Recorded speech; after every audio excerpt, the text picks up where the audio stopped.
Hi, I'm Guy Powell, and welcome to the eighth episode of the Backstory on Marketing. If you haven't already done so, please visit ProRelevant.com and sign up for all of these episodes and podcasts. I am the author of the upcoming book, The Post-COVID Marketing Machine, Prepare Your Team to Win. You can find more information on this at marketingmachine.prorelevant.com. Today, we'll be speaking with Tia Cummings. She is the SVP of Global Brand Marketing for Square. She's an Atlanta-based award-winning marketer and has 15 years brand marketing experience across companies such as Johnson & Johnson, Kellogg's, IHG Hotels and Restaurants, and Procter & Gamble. Prior to her career in brand marketing, she had various experiences in corporate philanthropy, manufacturing operations, and product development. She has a BS in chemical engineering from Hampton University and an MBA from Purdue. In her free time, she enjoys volunteering, traveling, reading, and spending time with family and friends. Tia, welcome. Hi, Guy. Thanks for having me. Yeah, absolutely. So let's get started. Tell us a little bit about yourself. What's your backstory on getting into marketing? I kind of stumbled my way into marketing. As you just said, my undergraduate degree is in chemical engineering. And so I had planned ever since I was a little girl and all the way up, through college that I was going to be an engineer, a scientist, and, stay on the technical side of things. And it was actually via an internship at Procter and Gamble after my junior year of college, where I discovered what marketing was. I'd never even heard of marketing. So I was an engineering intern working on Pampers diapers. And, my job was really to sort of optimize diaper fit and working with the marketing team. They're kind of passing along to me consumer insights, which didn't know what that was then, but they're telling me this is what our consumers want in a diaper. And so then I'm in the lab, prototyping and making diapers. And so I was just so fascinated with all my interactions with the marketing team, right? And seeing how they were the ones talking to consumers and they were the ones sort of setting the strategy and driving the business forward. And I'm just sort of this person in a lab. And I said, man, what they're doing sounds really, really interesting. I think I might want to do that too. So I went back my senior year of college and it's like, well, I'm about to graduate with this engineering degree, but I think I want to be a marketer. And so that's when I knew I was going to have to go to business school in order to make this shift, right, to from engineering over to marketing. And so that's what I ended up doing. I went to business school at Purdue. I got my MBA. Did not go to marketing right away, even though I just said that was my whole point of going to business school. I kind of got distracted again. Again, that technical pull was strong, and I went to worked for a big conglomerate called United Technologies, and working at Pratt and Whitney, which makes aircraft engines for commercial airlines and the military. And so I started there, was at UTC for 3 years. And then finally I said, okay, Tia, you said you were going to go be a marketer. Let's go be a marketer. And so it was 2007 when I finally made my way to Johnson & Johnson and started my marketing career as an associate brand manager. It's so funny. We have a very similar background. I started off as an electrical engineer, and then I got my MBA just like you did. Did not know that. Love that. Yeah, exactly. And then I worked as a consultant and then a product manager. And then I went over to marketing. And now I've been in marketing for way too many years. But it's funny how we all ended up here. And I think you're right, though. The fun, I think marketing is more fun, although engineering is fun too. I enjoyed that. But marketing, they have more fun. They get to spend a lot of money and do some really cool stuff. So, yeah. Completely agree. Completely agree. It's so much fun. And it's because like you get to do so many different things. That's what I love about marketing. You really are like the hub of a wheel. And the spokes are all of the different cross-functional teams you work with. So, you still work with the R&D and technical people, and you work with finance, and you work with operations and supply chain and sales. And that's what makes it so fun, right? It's really hard to get bored in a marketing job. Yeah, absolutely, and I agree with you too. Marketing is really the center, that hub of the whole organization. Because if you don't have your marketing right, for price to keep the costs down, for getting the message out there, for distribution, for quality and everything, then everything else kind of falls apart. And it's marketing that has to bring all that together. I agree with that. That's a great metaphor for that. Awesome. Yeah, yeah. So tell us about your current role at Square. Yeah, so I joined Square coming up on a year now, and it has been a fun ride. So as you mentioned, I'm the Senior Vice President of Global Brand Marketing. So I sit within our central marketing organization, reporting to our CMO. And my team is made up of four different teams. So the first is, brand insights and strategy. So the team that does all of our market research and really understanding our customers, and then flows that into building out our strategy for the brand, our long-term vision. So that's one team. Then I have our integrated marketing team, which does all of our paid, advertising and media campaigns. I've got experiential marketing. So all of our trade shows or activations, anything that's like event based. And then the last team is brand partnerships and sponsorships. So those are the four teams that make up global brand at Square. Wow, that's a lot. Those are a lot of fun, and I especially like the experiential. Those are there's always so much creativity going on. Absolutely. I feel very fortunate to have this job and to have those four teams within my remit. I do get to have a lot of fun. Yeah. So what was it like now? Previous to that, you were at Walker and with the Bevel brand, and so tell us what it was like to switch from kind of a consumer packaged goods over to fintech. Yeah, so that was a big shift for me and an intentional one. So, I'd spent pretty much my entire career in consumer marketing and primarily consumer packaged goods, right? And no matter where I was, Kellogg's, Walker, J&J, CPG brand marketing, the fundamentals are consistent. Doesn't matter what the product, is or the category you're in. And then I did my stint at IHG Hotels and Resorts, which was still consumer marketing, but now more service oriented. And I've been talking to one of my mentors because I'll be honest, my goal has always been to become a CMO, and that's the track that I'm on. And one of my mentors, who is a CMO, had shared with me that she spent many years in CPG like me, but then she did a stint in tech.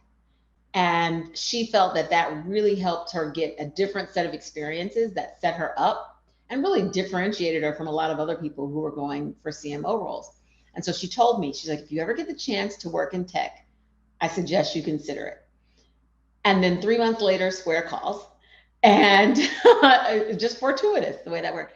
And so I was like, oh, this could be interesting. And I was nervous because I was like, it's really more B2B, which I've not really done except for back at United Technologies many, many years ago.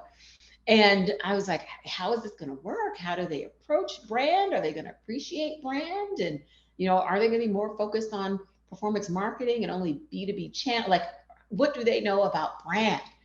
And to my surprise, they were really, really passionate about, no, we really want to build a strong brand. We want to make Square an iconic brand. And that's why we are talking to you as a consumer marketer who has a lot of brand experience, right? So they were intentional in seeking me out.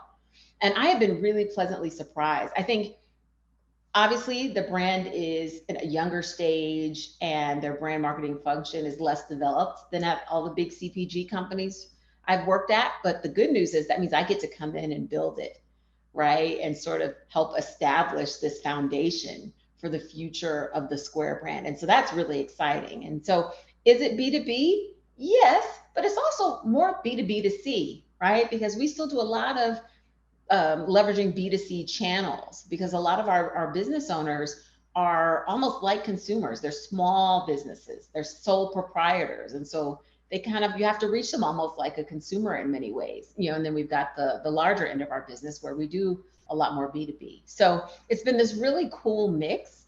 And it's really helping me learn a lot, challenge me as a marketer and grow me as a marketer. So it's been fun. Yeah, absolutely.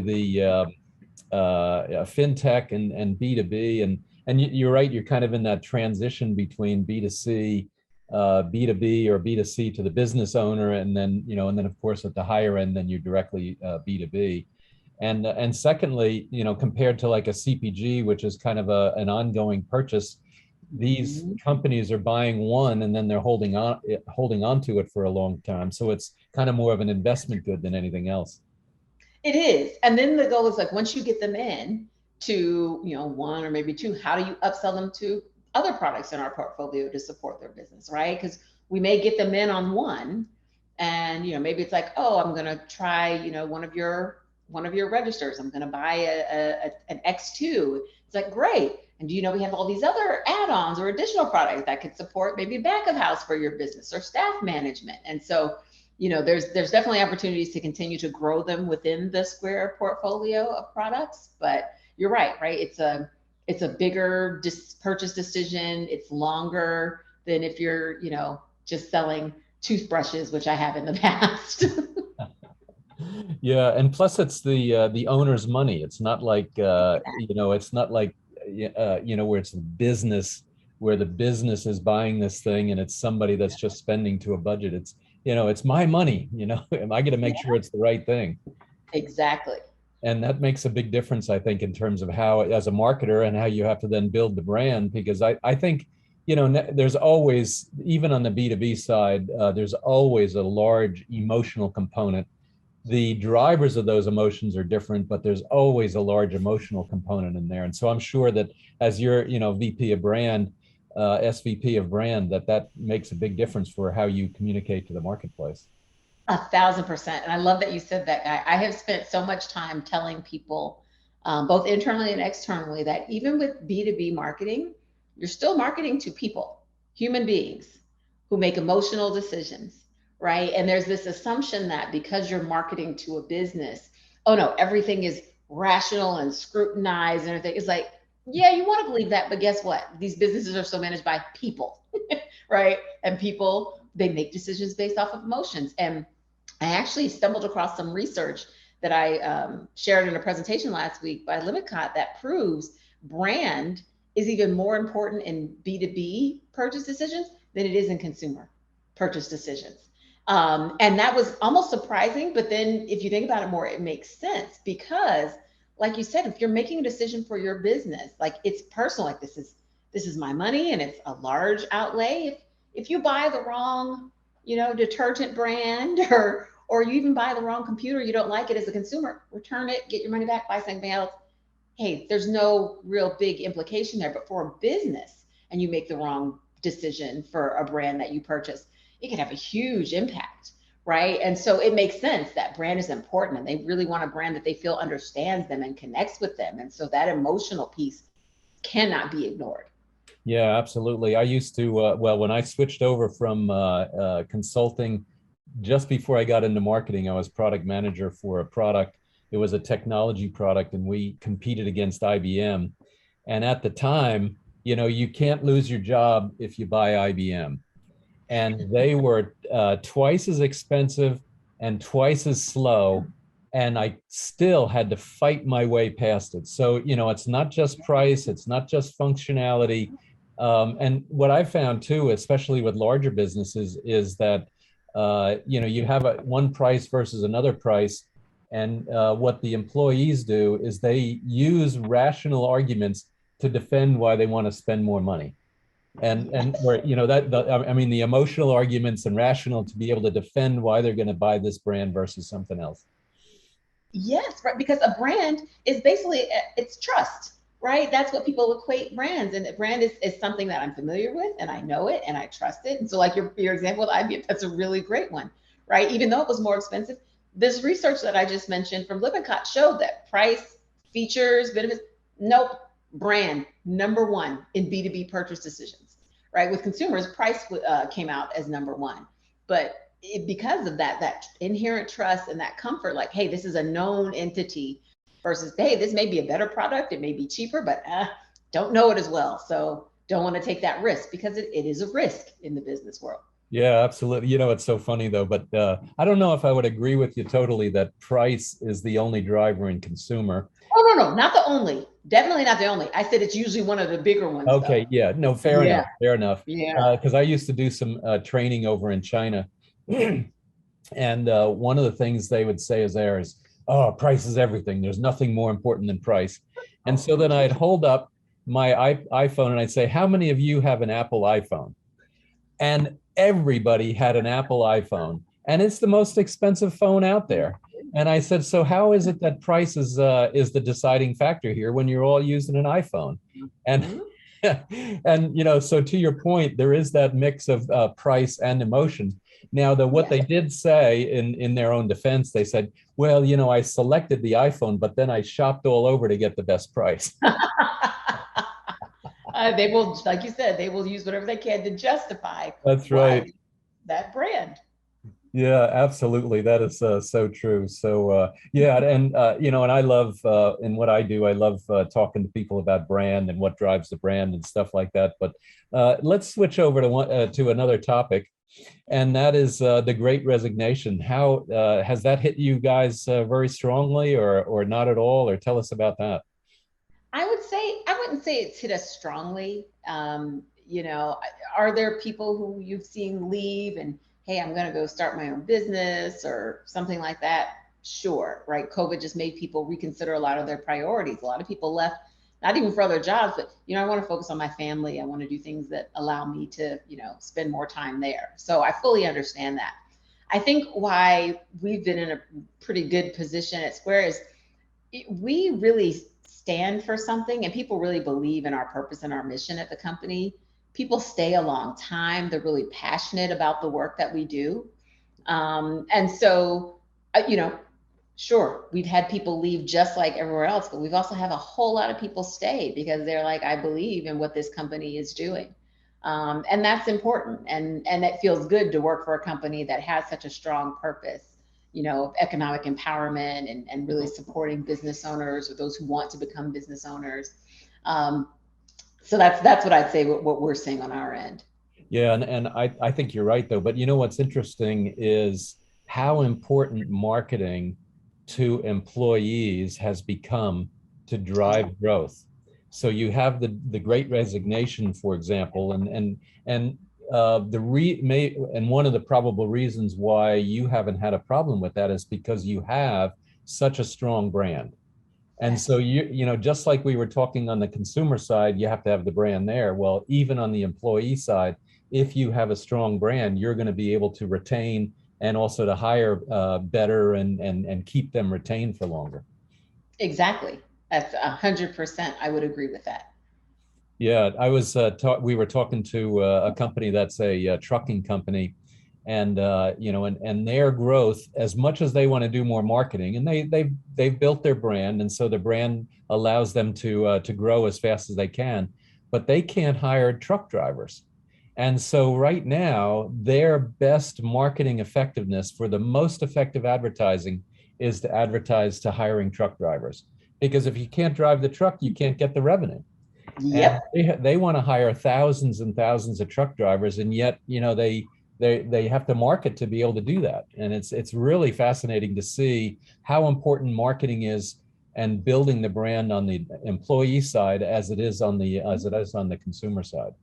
It really is. Employer branding is a thing, because if you can't bring in the right people, so you can't run your business and you can't make money. Yeah, So if you're not strong on that end, you've got a really big problem. yeah. And so companies that realize that are the ones who are going to make those smart decisions. Well, absolutely, and they're going to grow faster and then be able to meet their, meet the objectives of the shareholders and everything because that, if you can't hire or if you get a lot of turnover, I mean, turnover is so painful. You lose one person and it just slows you down and it makes your life as the manager, of the teams, you've got to end up, jumping in or whatever it is and slowing down, and then you don't make your bonus. It's really, really tough. Absolutely. People are the heart of every business. And companies who, remember that, to your point, are the ones who are going to be more successful. So what are Yeah, you doing to hire great talent, retain that talent, develop that talent, right? Keep them motivated and engaged. yeah, absolutely, absolutely. And that kind of brings up the topic of DEI and diversity, equity, inclusion. And And how do you think companies are doing with that? And how do you see that as a component of that, of the brand? I obviously think it's very important. I think some companies do it very well. I think the majority do not. I think there's a lot of companies who, proclaim to play well in that space, but it's mostly it's posturing, right? It's not sincere, and if you peel back the layers, you would see that. But the companies who really are investing in this space, and I would argue that Square and really Block, our parent company as a whole, does really well in this space, are the ones that are winning. It's so important that your talent base reflects the broad, diverse customer base that you're serving. It just makes sense. And if you do not realize that by now, I don't know what to tell you, because there's been far too much research done to validate that companies that are more diverse and that put a focus on DE&I are more successful, they're more profitable, they bring more revenue, like all of the positive things.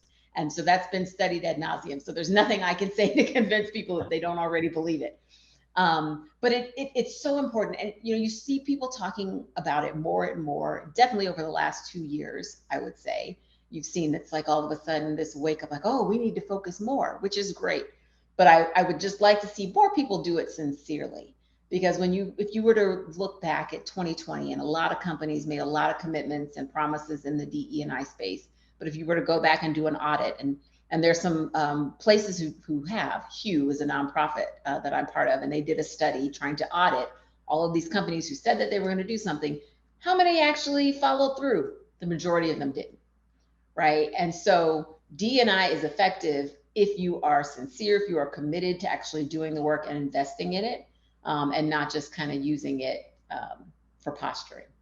Well, one thing that's at least for public companies too is the SEC is I don't know if it's for mandating it yet or whether it's suggesting it, but they're suggesting to put their what they're doing for climate control and sustainable business. And it'd be interesting to see if they start to do the same thing for DEI on their financial statements, so that it can, so that it can just be, further inculcated into these into the companies.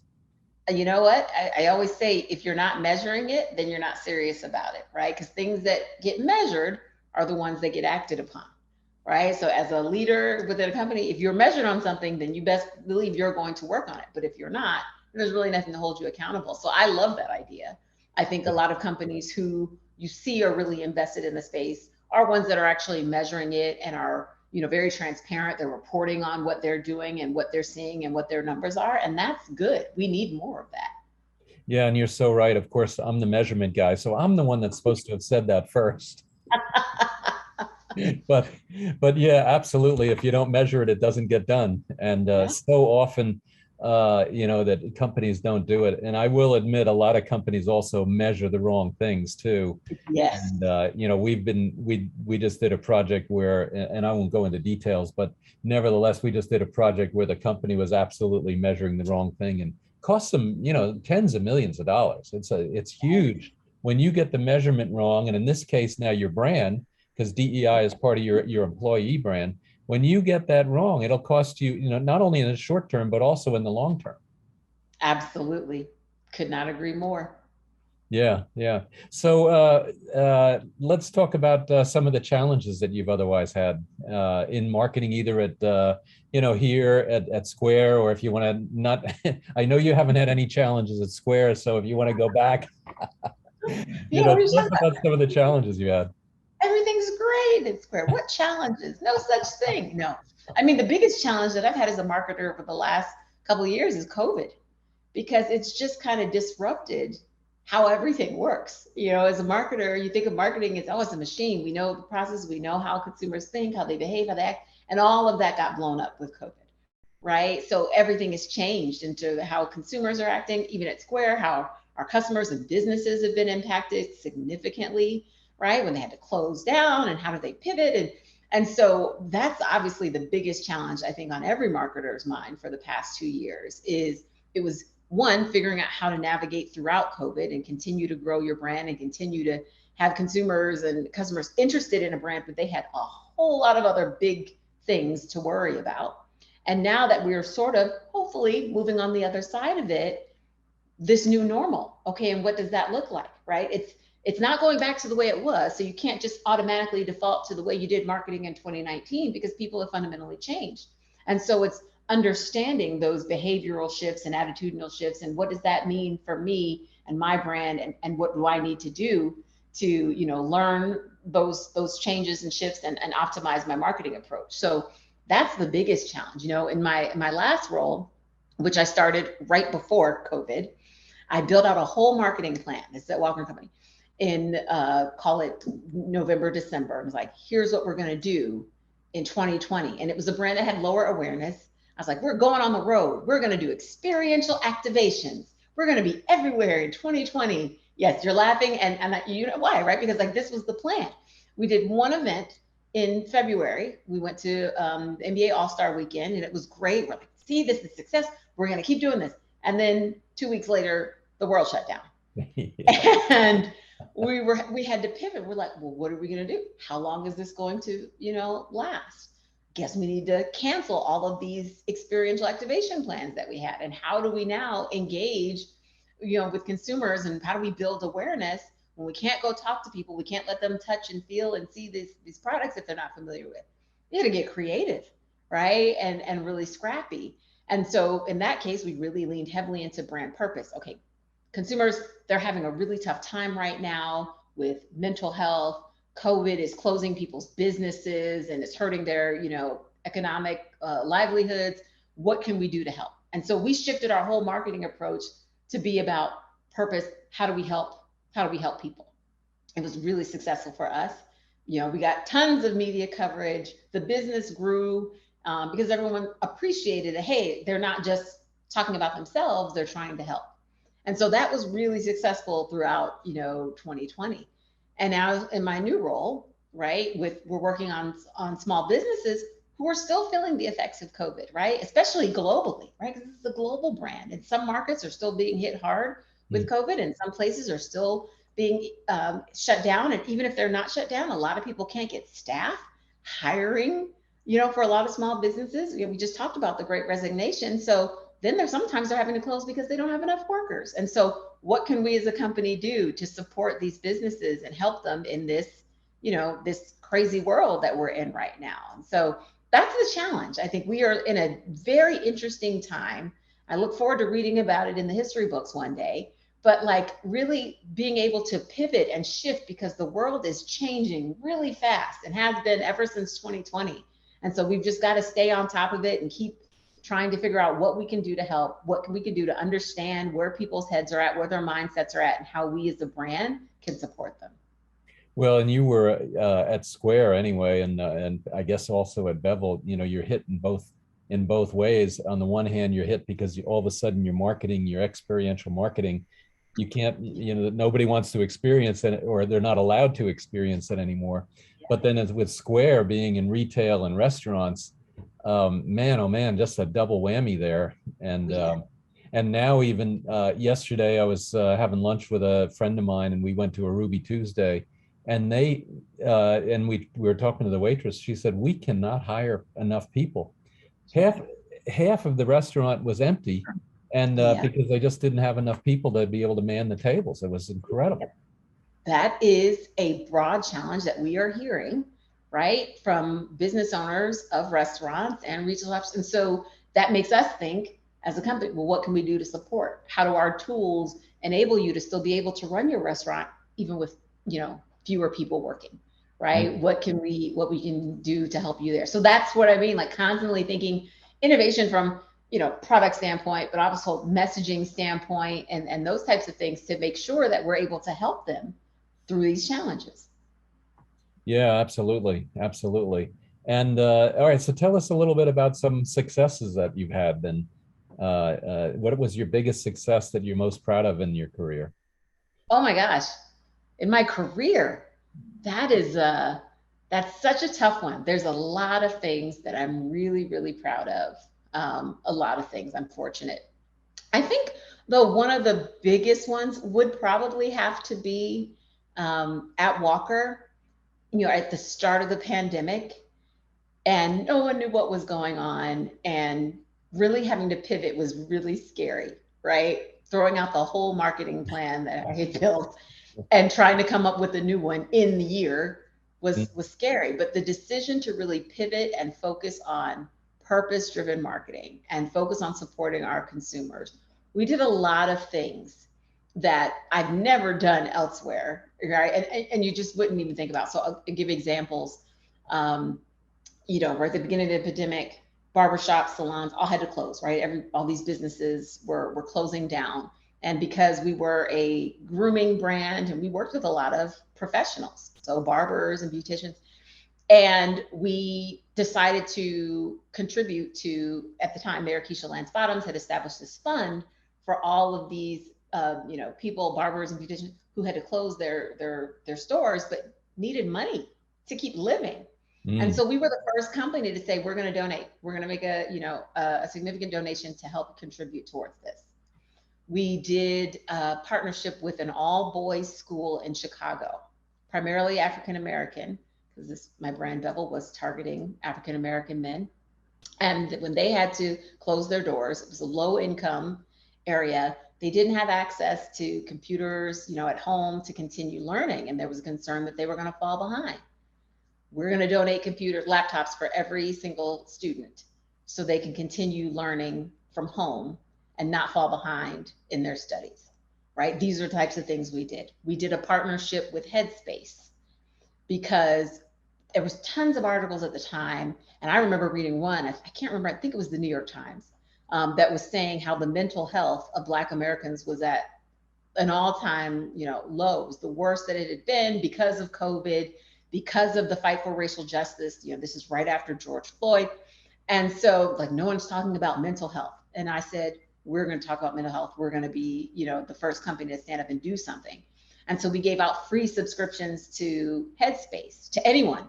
And we didn't use it as a marketing tool. There was no give us your name and your email address, sign up for our newsletter, and then you could get, no. Anyone who wants this can get it. And that's what I said, it was all about helping people. And I remember we would get all this press coverage and I would be doing these interviews as the spokesperson for the company. And I'm like, you're doing all these things, you're giving things away, you're really helping people. It's like, because this is what they need right now. And we say that we are a brand that supports Black men look and feel their best because those are the products we sell. But helping them look and feel their best can go beyond the products and really helping them as individuals. And so, like I said, we got so much press coverage, billions of impressions that this small little brand had never seen. And our business just, we benefit by helping people. And so that's what I'm really proud of in my career, that I was able to use my position leading marketing at this company to have a meaningful impact on people's lives and simultaneously have a business impact. Yeah, that is a really good story, and it really gets to certainly the pivot of the company, but also the emphasis all of a sudden on what is our mission and how can we then deliver on our mission. And I like your point as well, is that even though you did get press coverage, but you didn't actually go out and just actively advertise it. It was kind of like below the radar, but it obviously bubbled up to be something of real value. Exactly. And I think there's a handful of brands. Not all brands are very good at it, but there's a handful of brands that are really excellent. And I don't mean that in kind of a taking advantage, but they just do the mission, and they really help out whatever their mission is, and they're not driving the brand and really advertising that, but nevertheless they do get the kudos for it. And I Yes. think it makes a difference overall, and it certainly makes a difference. We were talking about the Square and employees. It certainly makes a difference for on the employee side as well as on the sales side. Exactly, right. And it goes back to this whole idea of authenticity, right? Do I feel like you're doing this like you're trying to get attention and you're doing it, under false pretenses? Or no, I get the feeling that you genuinely care. And the companies that show that they are doing this because they genuinely care benefit. Yes, it's always where you want there to be some business impact on the other side of it, but are you coming across as genuine in your efforts, right? When we gave away, because other people could have done a partnership with Headspace and say, we're going to give you a free subscription, but buy 2 bottles of our product first. or give us your name and email address so we can market to you later, and then you can get access to this. But by removing the gates and keeping it open, it's like, no, no, no, we really just want to help. And Yeah. that, I think, makes all the difference. Well, and to your point, the same thing on the mission mindedness, the same thing that you said about DEI in terms of some people are kind of like, they're really doing it and succeeding at it and doing it well, as opposed to other ones that are really just kind of doing it for the messaging or something else, and not really, they don't really have their heart into it, so to speak. Exactly. Yeah. Exactly. Yeah, absolutely. And well, I've got a ton more questions, but I'm going to have to close it out. I know you have to get back to getting some real work done, so to speak. But is there anything otherwise that you'd like to say in closing, or any comments? No, I really enjoyed chatting with you guys. I get excited talking about marketing, and especially as the marketing landscape is continually evolving. It's so, so interesting. So just thanks for having me on today. Yeah, absolutely, and really appreciate you coming on. And so thank you so much, and really again appreciate you participating, and also, by the way, helping on my book, my upcoming book coming out. So Oh, yes. Thank you for yeah, including me. yeah, absolutely. I'm really, really close. But it's like it takes the 99.9% is goes just as fast as that 0.1%. And I'm in the 0.1%, and I just it's so close. But anyway, it's coming. We're within about 2 weeks. And but with that, anyway, to everybody out there, please stay tuned for many of the other videos in this series of the backstory on marketing. Please visit marketingmachine.prorelevant.com and download the first chapter of my book and other valuable excerpts. And otherwise, if you really like this podcast, please rate it with 5 stars. Tia, thank you so much. Really appreciate it. Thank you, Guy. Thank you.